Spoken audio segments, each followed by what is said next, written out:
आपने आज तक कई सारे राजनेता देखे होंगे जो कि अपनी राजनीति को ही व्यवसाय बनाते हैं। तो आज हम बात करेंगे नागपुर के एक ऐसे नगर सेवक की जिन्होंने नगर सेवक होते हुए कई सारे काम किए हैं और इसी के साथ उन्होंने अपना पारंपरिक व्यवसाय भी संभाला है। उस सैंडविच सेंटर को 40 साल से ज्यादा का समय हो गया है। इस सैंडविच सेंटर की शुरुआत उनके पिता ने की थी और अभी 10 साल से यह सैंडविच सेंटर गोपीचंद कुंबरे संभाल रहे हैं। तो चलिए जानते हैं इसी बारे में उनसे। माझे नाव गोपीचंद कृष्णरावजी कुंबरे। मी माझ्या हा दुकान माझ्याकडे 40 वर्षापासून माझं दुकान आहे सँडविचच्या इतवारी सर्च चौक मध्ये। आधी मी 10 वर्षापासून हे दुकान सांभाळतो। याच्या आधी माझे बाबा बसायचे। त्याच्यानंतर मी 2012 मध्ये मी निवडणूक लढली, अपक्ष निवडून आल्यानंतर मी पुन्हा दुकानालाच बसवलं। आपला व्यवसाय मी कधी सोडला नाही। त्याच्यानंतर 2017 मध्ये निवडणूक आली, भारतीय जनता पार्टीने मला तिकीट दिली। त्याच्यानंतर मी बीजेपी कडून निवडून आलो। त्याच्यानंतर तरी मी आपला व्यवसाय चालू ठेवला।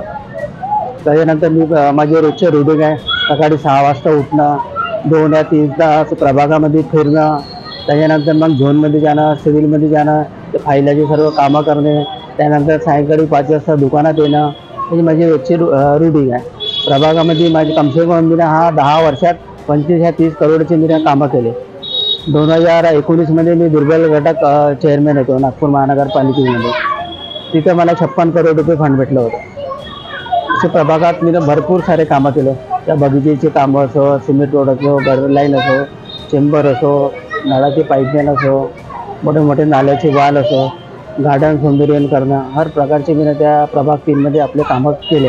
मला निवडणुकीवर बिलकुल भरोसा नाही, राजकारणावर बिलकुल भरोसा नाही। निवडणूकमध्ये कधी मी माझ्या नशिबानं मला साथ नाही दिला, तरी तर आपल्याला कामधंदे करायला लागेल। आता निवडणूक आमची 3 वर्ष उशिरा झाली। आमचे मानधन झालं, फंड झाले, सर्व टोटली बंद झाले। आमचे कामधंदे थंड झाले ना पूर्ण, पण आमची रोजी कुठं?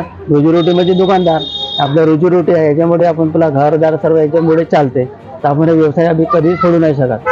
तो यह थे हमारे साथ गोपीचंद कृष्ण कुंबरे, जिन्होंने हमें बताया है कि मेहनत और लगन से कैसे आगे बढ़ सकते हैं। ऐसी ही सकारात्मक कहानी देखने के लिए देखते रहिए लोकतंत्र निरंतर।